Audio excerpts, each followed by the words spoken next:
Ok, l'intelligence artificielle vient encore de passer un cap. Un sacré cap même. Aujourd'hui, on décortique ensemble Gemini 3, le tout dernier modèle de Google, et a priori le plus puissant jamais créé. Alors voyons voir ce qu'il a vraiment dans le ventre. Alors, pour bien saisir l'impact de Gemini 3, il faut faire un petit retour en arrière. En à peine 2 ans, regardez le chemin parcouru. On est passé de Gemini 1, qui était déjà une petite révolution avec sa compréhension multimodale, à Gemini 2.5 Pro qui a tout simplement dominé les classements pendant plus de 6 mois. C'est cette montée en puissance ultra rapide qui a vraiment pavé la voie pour ce qu'on découvre aujourd'hui. Alors, c'est quoi, concrètement, ces fameux super-pouvoirs de Gemini 3? Attention, on ne parle pas d'une petite mise à jour, non, non.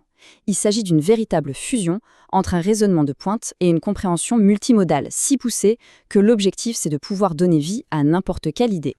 Et cette phrase de Sundar Pichai, le PDG de Google, elle résume tout. C'est incroyable de se dire ça. En 2 ans, l'IA est passée de la simple lecture de mots et d'images à sentir l'atmosphère d'une pièce. Elle ne se contente plus d'analyser des données brutes, elle commence à capter le contexte, les non-dits, les intentions. Bref, des choses qui étaient jusqu'ici très humaines. Et ça, ce ne sont pas que des mots. Les résultats, ils sont là et ils sont immédiats. Prenez ce chiffre, 1501. C'est son score Elo sur le LM Arena. Pour faire simple, c'est une sorte de ring où les meilleurs IA du monde s'affrontent à l'aveugle. Et ce sont des humains qui les notent. Et bien avec ce score, Gemini 3 Pro s'installe directement tout en haut du podium. C'est le nouveau champion. Mais attention, sa force, ce n'est pas juste le texte, loin de là. Ce 81%, c'est son score sur le MMU Pro. Et ça, c'est un test, disons, redoutable. On lui soumet des milliers d'images, des schémas hyper complexes, des vidéos, et on lui demande de raisonner dessus. Ce score, c'est la preuve qu'il maîtrise cet univers multimodal d'une manière exceptionnelle. C'est un véritable bond en avant. Et pour les développeurs, là, le changement est encore plus palpable. Regardez ce tableau. Il compare Gemini 3 Pro à la version précédente sur des tests de code, que ce soit sur WebDev Arena, qui lui demande de créer des sites web, ou sur SW Bench, où il doit résoudre des bugs réels trouvés sur GitHub. Les scores sont juste spectaculaires.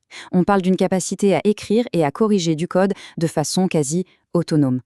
Toute cette puissance technique, en fait, ça change complètement la nature de l'interaction. On quitte l'ère de l'IA simple assistant qui exécute des ordres pour entrer dans celle du partenaire de réflexion. L'idée, ce n'est plus de lui demander un truc et qu'il dise « oui, oui », mais qu'il nous dise ce qu'on a besoin d'entendre pour vraiment améliorer nos idées, pour éviter de foncer dans le mur. Ok, donc les performances de Gemini 3 Pro sont déjà bluffantes. Mais ce n'est pas tout. Google avait encore un atout dans sa manche. On va maintenant jeter un œil à DeepThink, un mode spécial conçu pour aller encore plus loin, pour repousser les limites de ce qu'on pensait possible en matière de raisonnement. Alors, DeepThink, qu'est-ce que c'est? Il faut vraiment le voir comme le mode expert de Gemini 3. Ce n'est pas pour les tâches du quotidien, hein, non. C'est fait pour s'attaquer à des problèmes vraiment complexes, des défis totalement nouveaux. Le genre de défi qui demande un raisonnement si profond qu'on le compare à un niveau de recherche de doctorat. Et ce graphique, il parle de lui-même. Il montre le score sur un benchmark au nom assez évocateur, Humanities Last Exam. C'est un test qui a été conçu pour être quasi impossible pour les IA. Et là, on voit que le mode DeepSync atteint 41%, soit un vrai bond par rapport à la version Pro. C'est une amélioration énorme sur des problèmes où chaque petit pourcent est une victoire arrachée de haute lutte. Bon, d'accord, les benchmarks, les scores, c'est bien beau, mais concrètement, ça sert à quoi? À quoi ça va ressembler dans la vie de tous les jours? C'est ce qu'on va voir maintenant. Comment ces capacités un peu abstraites se transforment en outils bien réels pour apprendre, construire et planifier. Imaginez un instant pouvoir apprendre exactement comme on le souhaite. La force multimodale de Gemini 3, c'est ça. C'est la capacité de prendre des sources qui n'ont rien à voir entre elles, genre la vieille recette de grand-mère écrite à la main, une conférence vidéo de 2 heures, ou même la vidéo d'un match de pickleball, et de les transformer en quelque chose d'utile.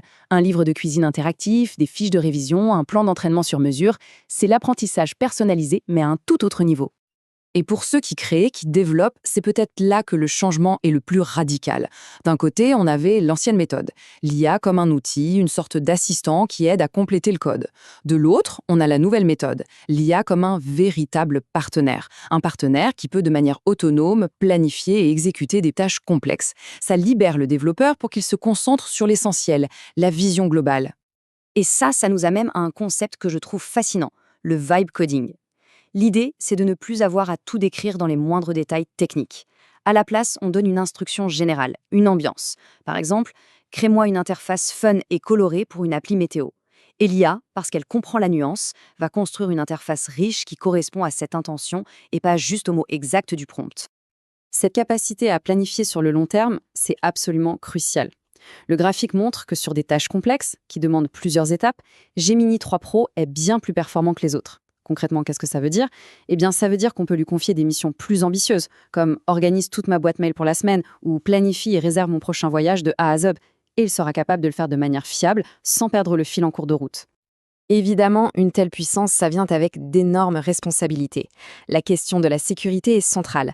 Alors, comment s'assurer que le modèle le plus performant est aussi le plus sûr? Google insiste sur le fait que Gemini 3 a subi les évaluations de sécurité les plus poussées de toute son histoire.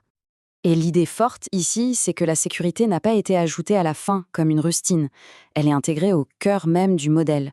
Ça passe par plein de choses. Des mesures pour qu'il arrête de simplement dire ce qu'on a envie d'entendre, une meilleure résistance aux tentatives de piratage via les prompts et une protection renforcée contre les cyberattaques. Le modèle a même été audité par des experts externes et des agences de sécurité. Et la bonne nouvelle dans tout ça, c'est que ce n'est pas pour demain, c'est pour maintenant. On peut commencer à utiliser ces capacités dès aujourd'hui. Gemini 3 est en cours de déploiement pour tout le monde via l'application Gemini, pour les développeurs avec AI Studio et pour les entreprises avec Vertex AI. Et le fameux mode DeepSync, lui, arrivera très bientôt pour certains abonnés. Finalement, tout ça nous amène à une question assez fondamentale.